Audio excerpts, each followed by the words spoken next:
It's Douglas Coleman. Hey, ho, ho, ho. Welcome to the Douglas Coleman Show. It's me, Douglas Coleman. How are you tonight? Let me get my co-host right out here, the effervescent, phosphorescent, and always inscrutable John Morgan. How are you, John? Hey, Douglas. Hi, everyone. Hey. You know, I was just noticing that since we've been doing this radio show, my Boston accent's coming back. Have you noticed that? I never noticed it go away. Oh, well. Okay, because, I haven't lived in Boston for 10 years, and I thought it was kind of fading away. I'm actually pronouncing R's now. But doing this radio show, when you start talking, it seems to be coming back. I noticed it kind of consciously, but anyways. We've got a great guest for you tonight. I'm just going to read a little bit about what exactly he does. And he runs a podcast called Film Fervor. It's a daily independent film podcast dedicated to promoting current and aspiring filmmakers from around the world. Join us as we delve into the journey of these filmmakers and discover their drives, passions, and unique perspectives into the difficult but often rewarding career of filmmaking. Please welcome Justin Kincaid. Yeah, Justin. Hey guys, how you doing today? Hi Justin, how are you? I'm awesome. Just real quick, about the accent thing. At least you don't have a deep West Virginian Southern accent that you've had to destroy for many, many years, because good Lord, I'll start saying ain't and this thing will go off. Well, actually, Chad, I think, has a censor for any words like that, right? Don't you have a bleep, Chad? Something like that? I sure do. How y'all doing? Yeah, there it is. Oh, and of course, Chad, our wonderful, fabulous engineer. What's going on? I always keep forgetting to introduce Chad because I just assume everybody knows who he is from Jimmy Star Show. Yeah, most do that. What's going on, Captain Coleman? John, Justin, welcome to the show. Hey. Thanks so much. Not too much. You know how, Justin, when you will read a paragraph and then you realize a couple of seconds later exactly what it was you just read? It didn't click the first time through. I just read this thing about Film Fervor, and then I just realized it's a daily independent podcast. You do this thing daily? Every single day, man. I get up way before sunrise, and I don't stop until the next day. It's around the same time. Oh, my God. Because I do this show once a week. Well, my hat's off to you, man, because I do this show once a week, and it's like, that's enough. I love doing the show, don't get me wrong, but I don't think I could handle it doing it daily. Wow. Well, I'll be honest. There's so many people out there in this creative world that if I just did this weekly, I'd never be able to reach out to enough of them to promote their projects in time. A lot of these guys are looking for, studio support or looking for some sort of push to get their project out there to the mainstream. And, if I were to wait months ahead of time to schedule these guys, we'd miss their window. So I do it every day, and it's just a blast, the people I get to talk to. Oh, I'm sure. I remember when you did your marathon show and when Lady Lake provided all the music for you. That was, 12 days again you did that? Okay, so we did it for the 1st through the 8th of May, and it was a live marathon show supporting gender equality and women in film. We tracked 140 straight hours of this crazy podcast marathon. And about halfway through, I started to hallucinate. I'm pretty sure I don't know what I was saying on the air. Basically, it was, thank goodness for, Lady Lake and Cindy, because they were giving us some great tunes so I could actually take a minute and drink some caffeine and sort of, walk around. But it was really worth it. We raised a lot of support for women in film. Well, I remember when we talked sort of on our first Skype meeting before the show, he was talking about the show. I had mentioned something about Jerry Lewis and how he did his telethon, and by the 23rd hour, his tuxedo was soaking wet and falling off. And yeah, I just had this picture of you at the end of your marathon looking like that, but you probably weren't wearing a tuxedo, huh? No, thankfully, because it was just an audio podcast, man, I was just able to rock out with the Bermuda shorts and the t-shirt and just sort of hang out in the studio. But I'll be honest with you, I was I would say right at hour 138. I was ready to just tell everybody to go away and I'm done. But we did finish it up, and it was pretty amazing. I'd love to give a shout out to the Alliance of Women Directors, who, their support and their directors and the women who are part of that organization are truly, truly, truly inspiring. Oh, well, great. Speaking of equality, was one of the topics I kind of wanted to get into a little bit with you. You specifically mentioned women filmmakers during your marathon, and I was quite actually surprised that was an issue, that was such a male-dominated thing, that there weren't that many women filmmakers. It really hadn't occurred to me, because in the performing arts and entertainment, women are as many as men. So, but I started thinking about equality on a little bit of a different angle, and I wanted to kind of bring this up with you. The concept of equality, it's sort of been imposed on performing artists, albeit unintentionally, simply by the availability of the technology, which now has kind of leveled the playing field, allows anyone with a computer and an internet connection to broadcast a podcast, radio show, or record and distribute their music to the world. I think we talked about this, where it's actually the good news and the bad news all at the same time. Yeah.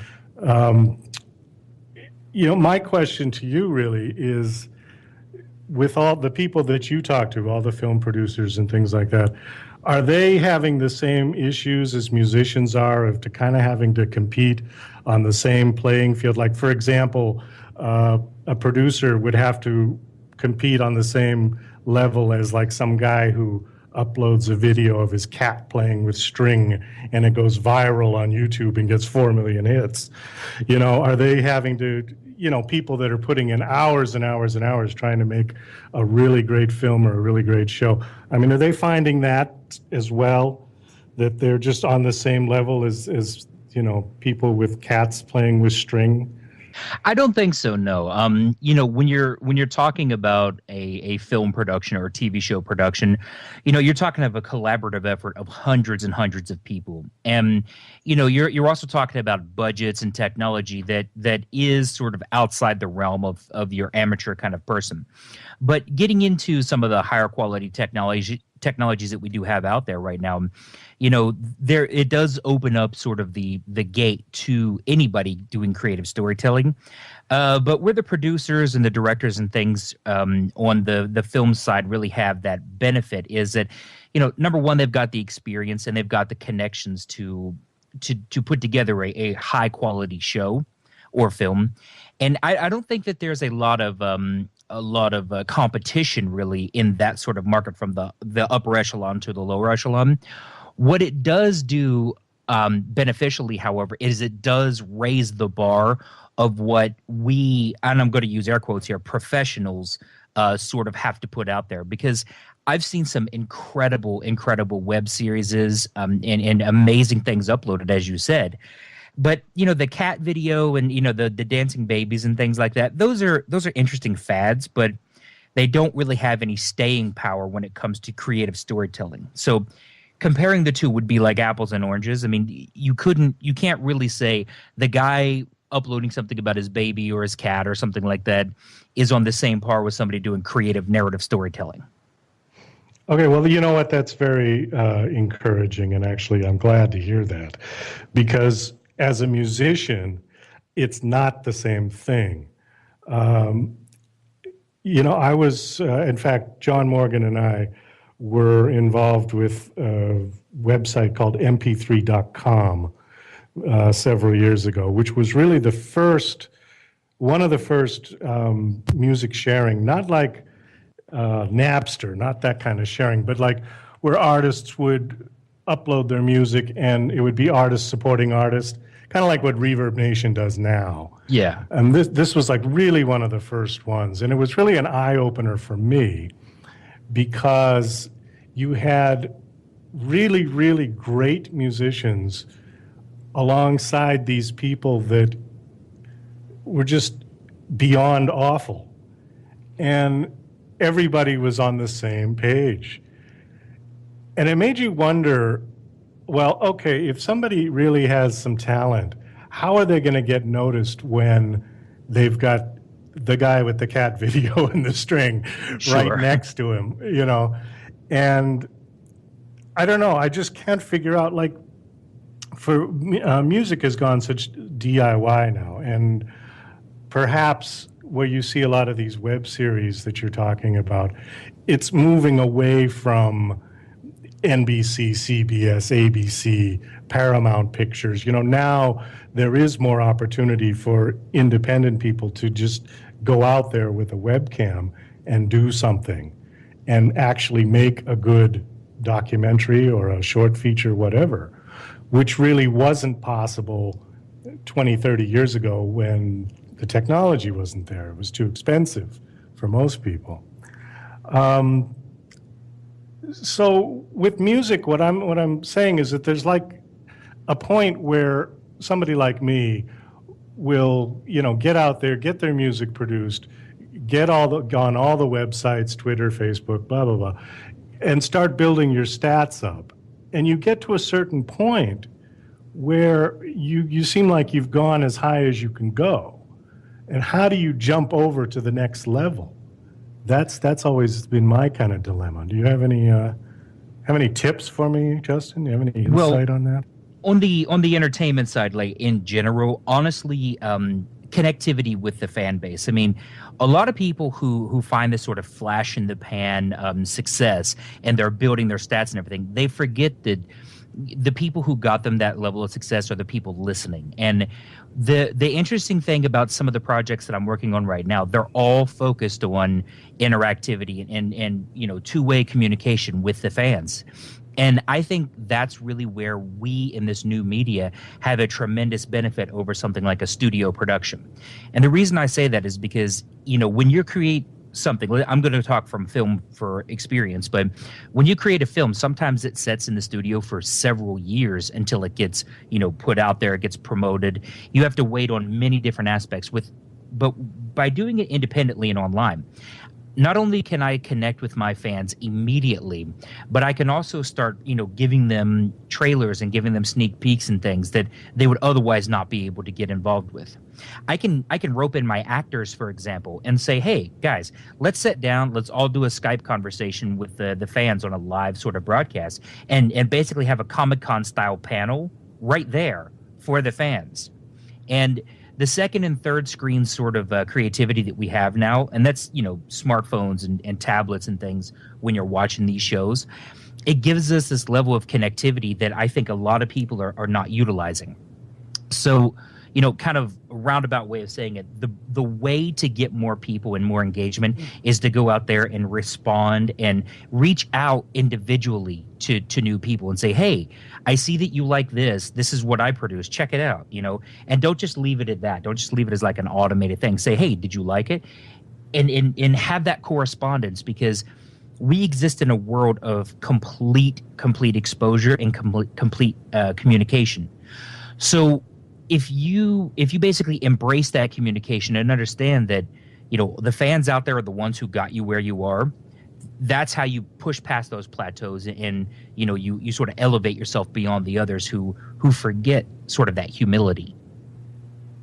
Yes, I would agree with you on that. The other thing we touched on in our conversation the other day, or the week, whenever it was, was that technology has surpassed humans in the sense of we haven't caught up to it yet. Do you remember that conversation we talked about? I do, yeah, and it's very true.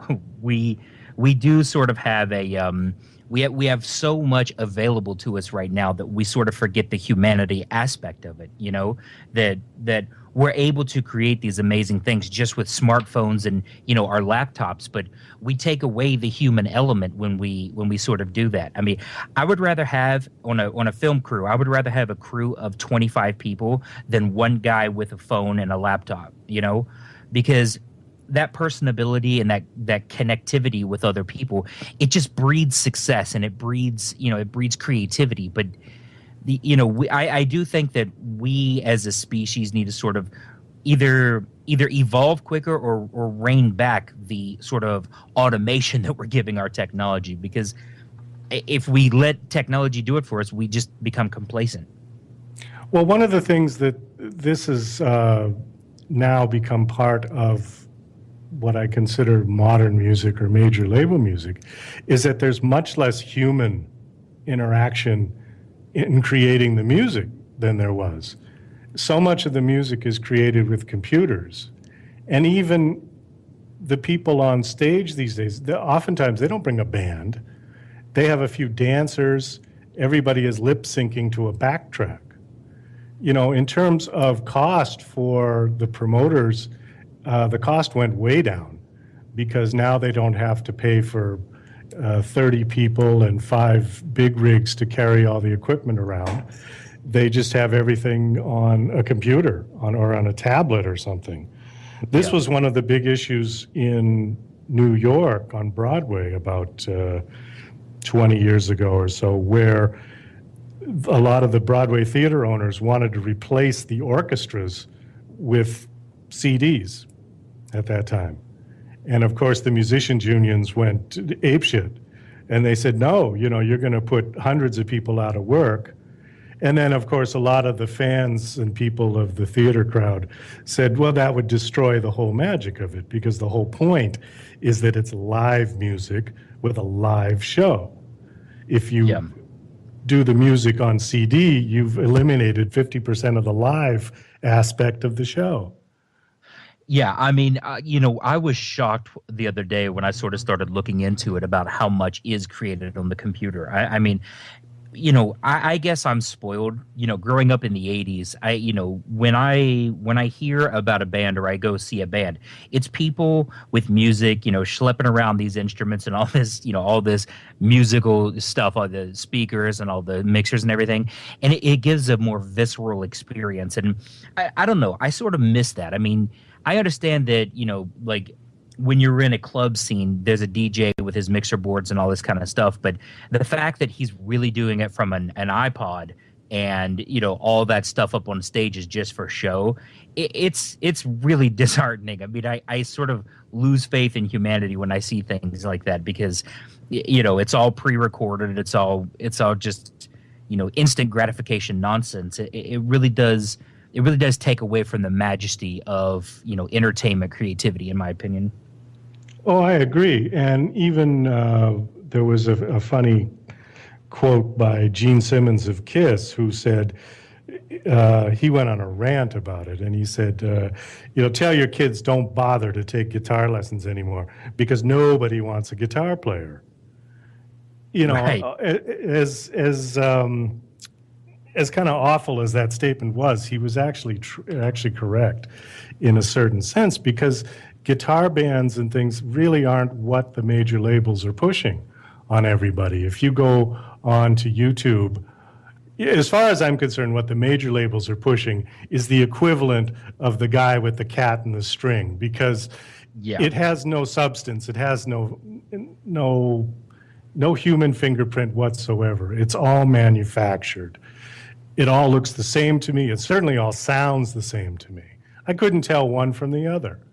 And yet, they're getting 200 million hits on YouTube. And now, who do you blame for that? You blame the major labels for pushing this stuff on people to buy it, or do you blame the people that are actually buying it? I do sort of have a soapbox that I'll climb up onto just very briefly about this. And, I think the major labels, they get this sort of totalitarian mentality put to them by those of us who are sort of jilted by the lack of creativity anymore. But it comes down to people and what they accept as the norm. I say this because I believe in the power of humanity, and as much as that sounds like sort of some sort of trope, I believe that people influence their own destinies, and I believe that they also influence the markets that they buy. So when these people they start buying such and such, I'm not going to name any names, but such and such on this, and it's like you and we can sit back and go, this is absolute garbage. I mean, this is just horrible, but they're buying it because they want to seem trendy or edgy. It has nothing to do with substantive, creativity. It has everything to do with what the social fad is. And it comes back down to that viral sort of mentality. People jump on the bandwagon of these, I'm going to call them artists, but these musicians, artists, whatever, because it happens to be viral. It happens to be a fad. And the labels and these big producers, they respond to those numbers by saying, oh, obviously they want more. Instead of going back to, the creative storytelling in music. I mean, I remember rock operas, for God's sake, when an album told a story from start to finish, and you could follow the progression of each song, ups and downs, peaks and valleys. You could feel emotion and elation. But now it's like, is it noise or is it music? And I hate to do that, because there is a level of creativity that goes into it, but whenever I hear it when I'm out somewhere, it sounds like background noise. And if something from my generation starts picking up, I mean, obviously it immediately gets my attention. I'm like, oh my God, that's music. And the people around me go, are you serious? That old geriatric stuff? And I just want to slap them. Mm-hmm. I really do. Well, what's interesting about music is that it seems like it's been progressing downwards for about the last 300 years. You look at what Mozart was writing, okay? These unbelievably complex symphonies. And then fast forward to 1955.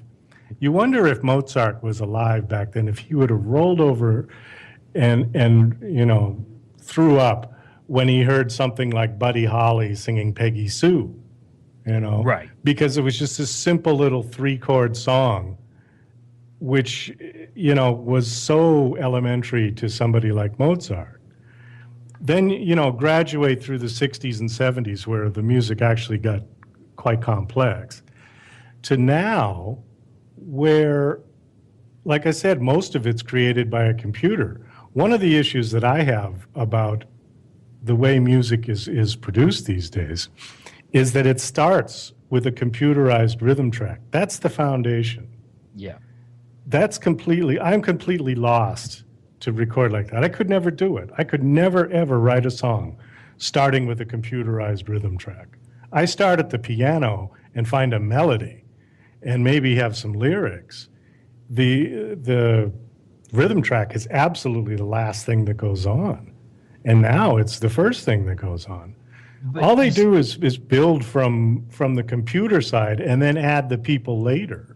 You see, that's the thing, though, Douglas. I mean, you have the experience with the piano. I think a problem comes down with the way that folk sort of rear their children these days. I mean, was piano something that you elected to do as a child, or was it something that sort of you've got to go take piano lessons because that's something that you do? No, for me, it was a piece of furniture that was put into the house because all good houses had a piano in those days. And I just enjoyed sitting there. I have a kind of a natural ear for music. So when I was a little kid, the radio would be on, I'd hear a song come on, and I'd just go to the piano and find the melody, one finger melody. Yeah. And gradually just built from that till I could learn chords. I never took piano lessons. I really can't read music very well. I can read chord charts, but individual notes I'm not very good at. But you see but that's my point, though. You had the exposure to that piece of instrumental music. I mean, you had that exposure from a young age, and I think what you said really sort of brings it all sort of home. Houses back in those days, they actually had, and we say back in those days like we're ancient, but they actually had. Well, I am ancient. I don't know. About Well, anyway, but there was sort of this appeal to have this beautiful sort of thing there, but now it's replaced by either a server rack, a thing of DVDs, or an elliptical machine that is used basically as a coat hanger instead of an exercise machine. I mean, right. our the way that we do things, they've sort of taken a fast track. I mean, who has time to sit down and teach their kid how to play the piano, or to even have one in their house to begin with? Nobody thinks they have time for that anymore because, again, technology in our world has sort of moved forward out of taking a breath and enjoying the world to go, go, go, go, go. And I really think that is a reflection on entertainment and us as a society in general, is that we don't have time in our own minds for creativity anymore. Now it's just, let's press a button, let's make a million, move on to the next piece of garbage. You know what I mean? Well, it's become like that. It's become mass-produced Chinese junk that goes to Walmart. Yeah. I'll mention one name. Yeah, we'll plug Walmart. Okay. Our sponsors are brought to you by. Well, listen, if I could get Walmart as a sponsor, I'm sure I would backtrack on that statement. You know it. Speaking of backtracking, I want to backtrack just a little bit because you told me a funny story when we talked the first time, and I want to ask you to repeat that story. It was on the topic of equality, so we started there. We'll just go back a little bit. Okay. And I'm just going to say one phrase, and hopefully you'll know what I'm talking about, and then you could tell the story if you would. The phrase is, men are not allowed. Oh my God. Okay. Wow. So okay, here I am. I'm fighting for equality, right? And I want these I want to bring equal footing, equal pay for equal rights and everything like that. And so I don't really want to mention the organization because I still have a great relationship with them, but here's this group, and I'm fighting for them. I'm bringing out all this knowledge, all this exposure, and everything. And I said, okay, so how do I sign up? And they say to me, oh, you can't. I said, oh, why? And they're like, well, you're a man. And I paused for a minute, and I sort of slapped my forehead, and I said, do you realize exactly that you're fighting against me because of my gender, when I'm fighting for you because of yours? And the whole argument came down to, I'm fighting for equality, but I can't join this girls' club. If I were to start an all-boys club in this same industry, I'd be run out of town on a rail. I would literally be basically Lucifer himself come to the world to these people. And it's so fascinating because it's okay for women to sort of segregate themselves into an all-women's club and say, nope, our bylaws state that you can't be a male. But if we were to do it, they would be the first to jump down our throats about hypocrisy and about how, oh, you're setting back women's rights all these hundreds of years. I'm like, okay, well, let's look to your paperwork real quick and find out. I'm just trying to fight for equality. And you can't have men above women or women above men. We have to be on an equal playing ground. And when you literally set your foundations up to exclude half of the population, and your motto is including the other half of the population, I see a big problem with your sort of fundamental guidelines when you start your business. You really are going to sit there and say no men allowed, but we want to be equal to men, so you're not allowed either. That's equality. Shut down. I fixed it for you. Stop what you're doing.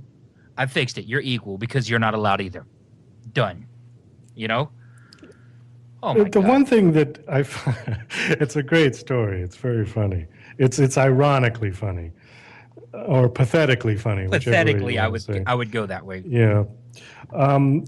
There's something interesting about the concept of equality because it conjures up so many different mental image pictures for me. When I just hear that word on its own, what comes up in my head actually is America, in the sense of what we say we stand for, what we believe to be. And as a matter of fact, what is it? It's the preamble in the Declaration of Independence. Says something to the effect of, we hold these truths to be self-evident, that all men are created equal. Basically, the Declaration of Independence was written to tell King George to stick it, that we are no longer part of England. That's right. And this was, our way of saying that we are all created equal, unlike you people who have this king and everybody's supposed to bow to him. The thing that I always debate in my head about this concept of equality is that, especially now where our society is so PC and, we can't say anything that might offend anyone, unless you're a man, of course. Yeah. But, is it really true? Are we really all equal? Is that possible? Or is it just kind of a really nice idea that probably isn't going to work? Because I don't look at the whole world. I mean, I live outside of the country, and I have for 10 years. I still come back to the U.S. once in a while. But having lived over here for a good part of the last 10 years, it's kind of changed my opinion on this push that we have about equality. I'm not suggesting that we go back to segregated America or women don't have the right to vote. That's not what I'm talking about. What I'm talking about is that we take our kids, American kids, and we tell them things like, you can do anything you want to do when you grow up, if you just put your mind to it. Now, in theory, that's good, but in reality, I don't think that's accurate, because I don't think people are equal in terms of ability. And I'll give you a quick example. When I was in junior high school, there was a kid in my class named Tom Forsythe. Him and I were exactly the same size. We were two skinny kids. Never mind now, but in those days I was.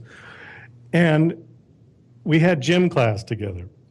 When we got to gym class, one of the things you had to do was to climb the rope. And the rope is like connected to the rafters in this basketball gym. It's got to be 30 feet up or something. Oh, yeah. And back in those days, they put like a pillow at the bottom of the rope Oh, in case you you had a fell. pillow? You had a pillow? Yeah, we had a Man, pillow. Nice. No safety harnesses, nothing like that. There was no OSHA regulations in those days. So one of the things you had to do to get a mark or a grade in gym was you had to climb the rope and come down, and whoever did it the fastest. Okay, so I get on the rope, and I can pull about 3 pulls, and I get myself about 4 feet off the ground. And that's it. I can't go any further. My body is saying, no way, not going to happen. Yeah, And so I get off the rope. I get an F for rope, okay? Tom gets on the thing, and he goes up that rope like a cat being chased by a dog up a tree. He goes up to the top, 30 feet up on the rafters, high fives the rafters, and comes down, and he does it in like 23 seconds. We go to music class. I can pick out any song I hear on the piano. He couldn't do it to save his life. Now, would you consider us equal?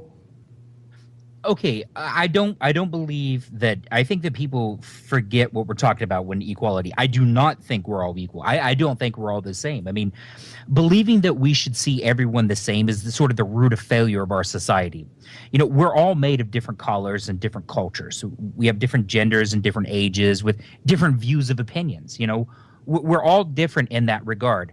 But what we're failing to teach people is acceptance, not tolerance. Those are two different things.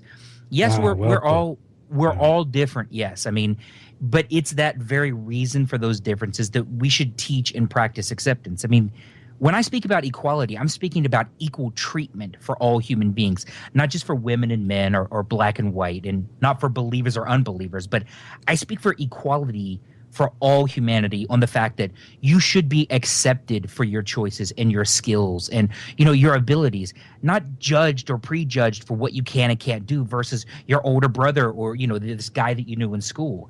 That's not acceptance. That's unfairly putting people on different pedestals, because I can't pedal a bike like Lance Armstrong.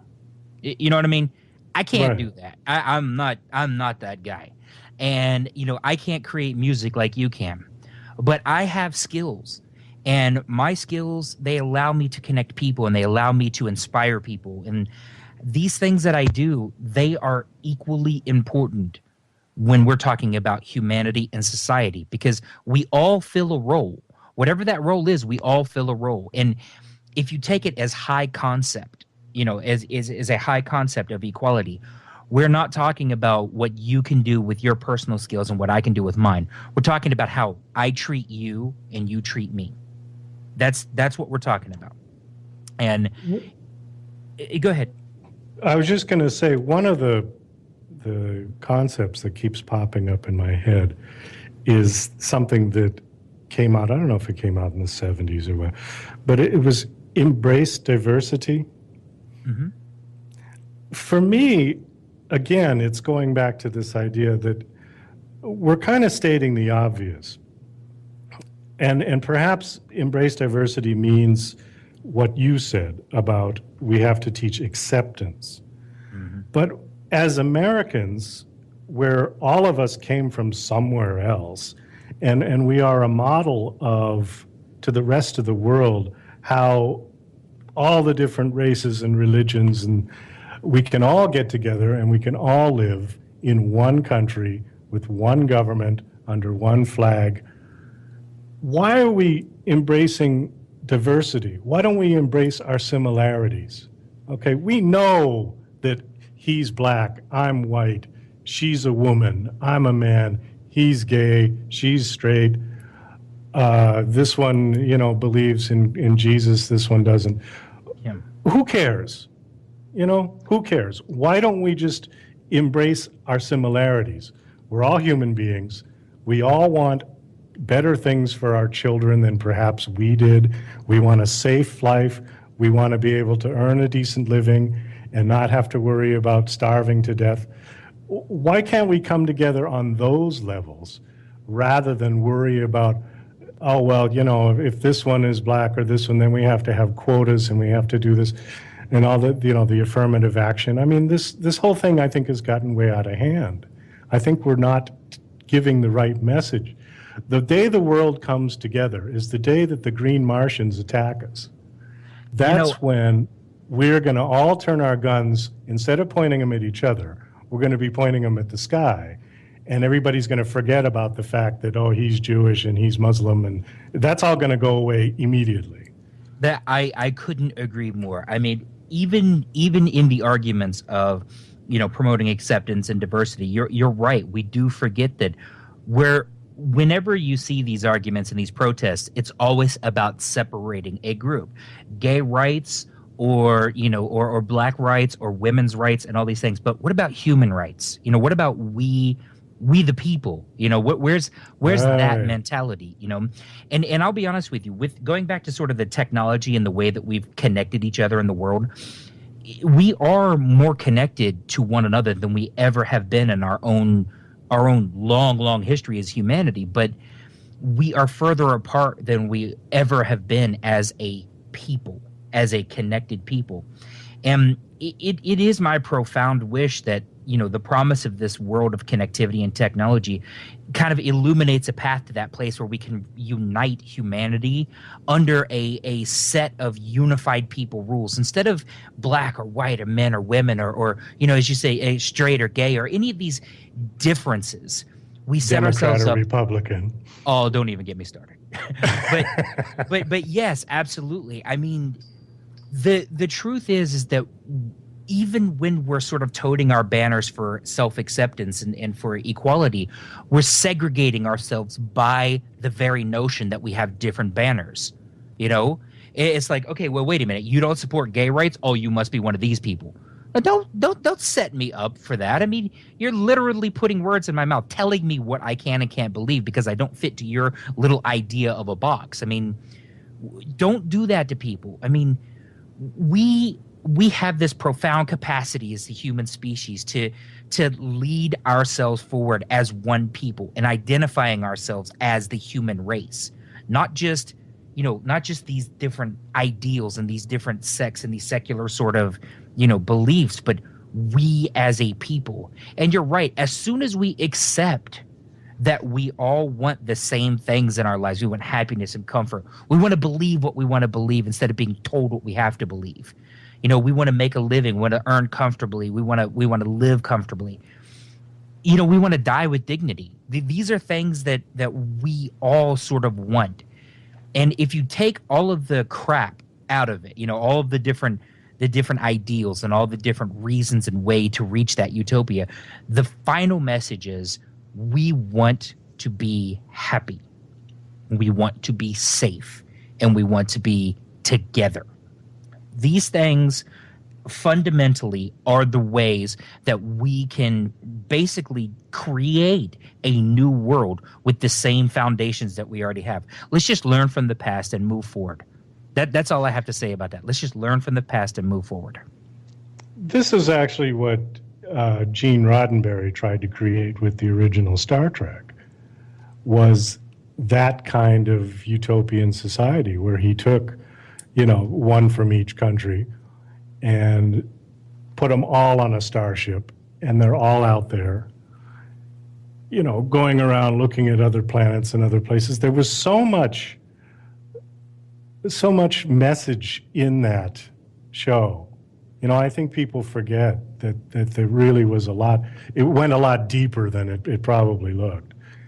But that was the concept. That's the idea. That now the world is united.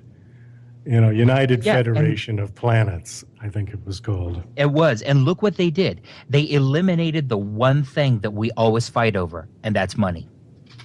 They eliminated the whole idea of the haves and have-nots. Okay? And again, not to jump on the soapbox, but when you separate people by what you can and cannot have, that's when you breed violence. That's when you breed envy.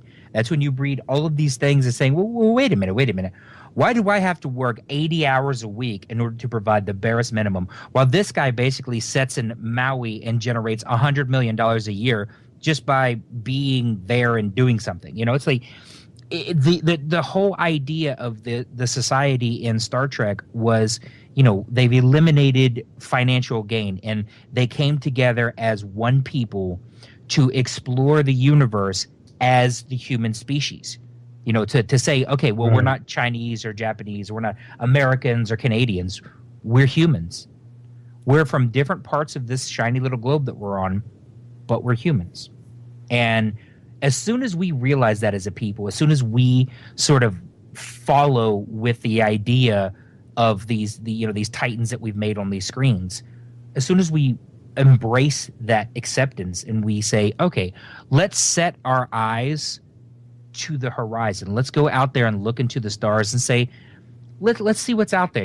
If there's nothing out there, that's also fine. But stop blowing ourselves up over stupid crap like, watches and oil and trees. Let's stop doing that and focus on what's out there.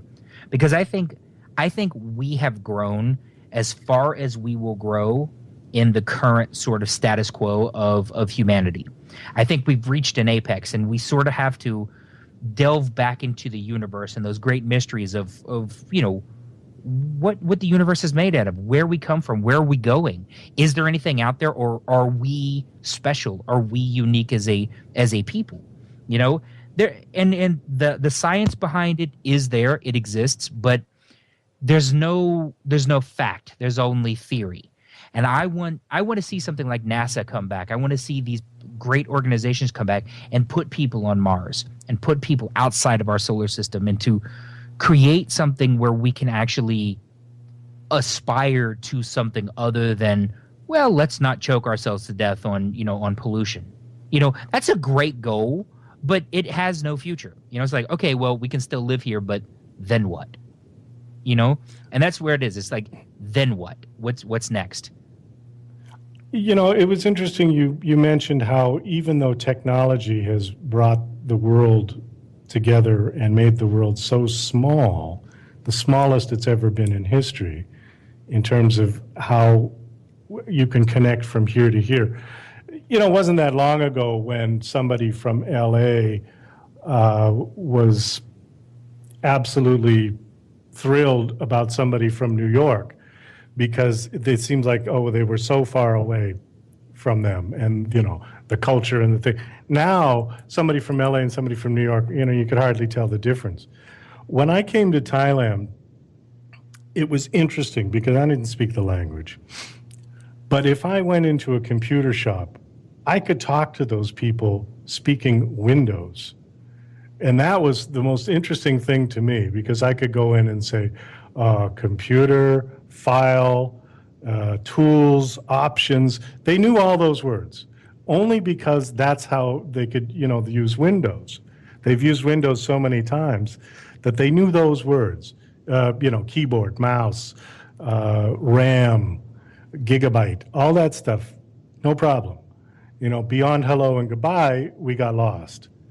So I always found it interesting that, Bill Gates created essentially a new language for the whole world to talk. Absolutely. And yet, we're still killing each other over things that we disagreed on 2,000 years ago.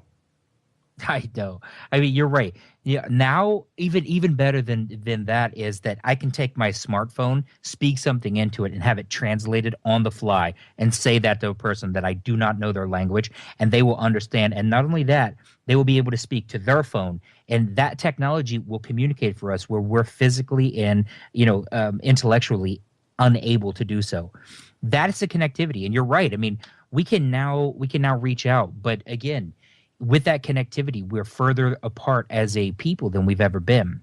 And I think, going back to the very beginning of our conversation about film, for example, I mean, movies and film, even if you don't understand the language, they tell a story visually and emotionally that connect us. And, we do the same thing with all of our technologies, film, music, phones, all these different things. And I think that there's still a big, giant need for people to want to, connect with one another. It's just that I think that we're forgetting that the easiest way to do that is to reach out, shake somebody's hand, and say, "How are you doing today?" And actually mean that. To actually say, "Yeah, but how are you?" Oh. Here comes a chopper! Well, that's our 2-minute warning, folks. All right. That hour or whatever it was just flew right by once again.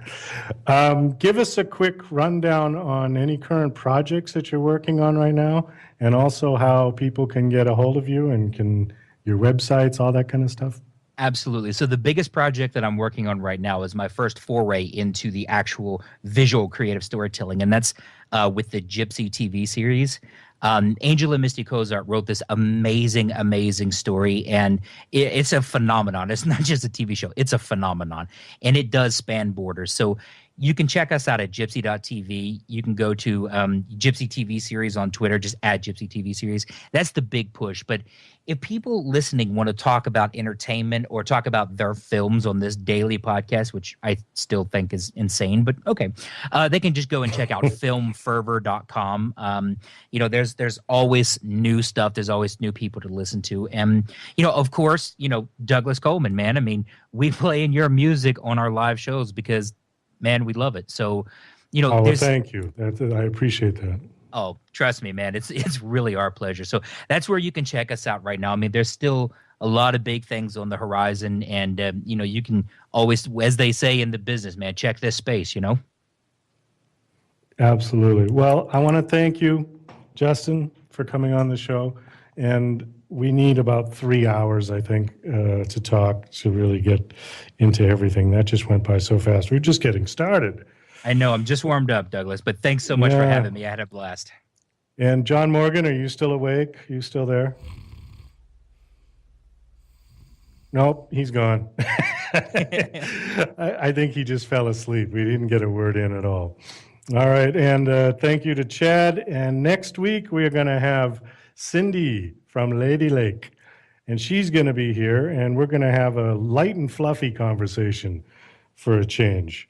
We're just going to talk about the weather and about dressmaking and knitting or something like that. So anyways, thank you very much for tuning in. And this is Douglas Coleman saying goodbye, and we'll see you next week.